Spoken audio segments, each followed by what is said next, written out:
السلام عليكم، ازيكم يا حبايبي غاليين؟ يا رب تكونوا كلكم بخير. معاكم ميادة. اهلا بيكم في فيديو جديد. وفي فيديو النهارده هنعمل فيه وصفة هايلة جدا لإزالة الشعر بكل سهولة وببساطة، وبمكون واحد بس موجود عندنا في البيت، ولو مش موجود عندك في البيت هتشتريه بتمن رخيص جدا، بديل للوكس الازرق المنتشر في جميع مواقع التواصل الاجتماعي. هيعجبك جدا، جربيه بنفسك.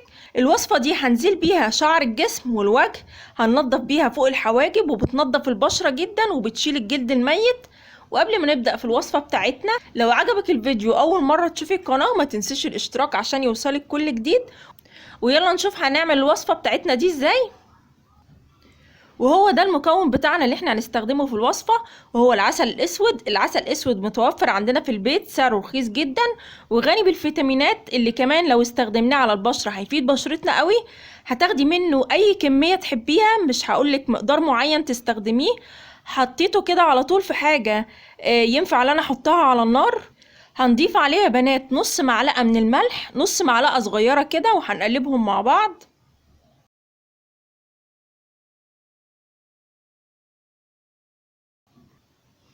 وهناخد بقى العسل بعد ما قلبناه على النار، نحطه على النار متوسطة كده، ونقعد نقلب فيه، ما ننساهوش نقلبه كده يا بنات لغاية ما نلاقيه من الجناب ابتدى ان هو يغلي. اخليه بس يغلي من الجناب كده يا بنات، ما خلوش يغلي غلوة كاملة، وهطفي عليه على طول. هعمل كده وهاجي اوريهولكوا هيبقى شكله عامل ازاي.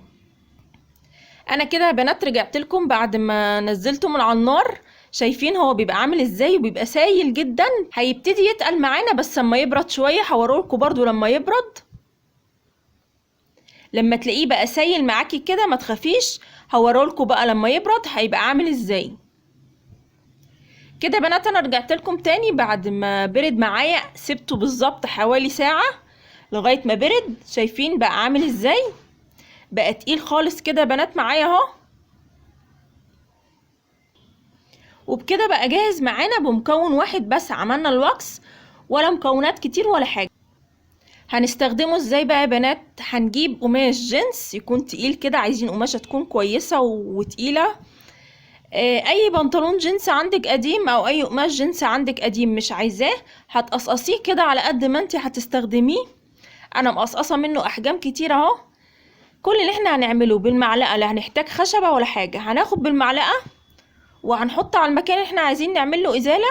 شايفين كده بنات معايا؟ هنحطه على المكان اللي احنا عايزين نعمل له ازالة. سهل جدا، مش محتاج حاجة. شايفين كده انا بفرده ازاي؟ هتفرديه على اي منطقة عايزة تعمليها.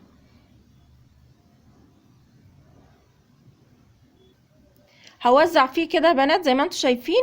هجيب بقى القماشة واحطها عليه، وامشي بس ايدي عليها كده واتك عليها لغاية بس ما تلزق في القماشة.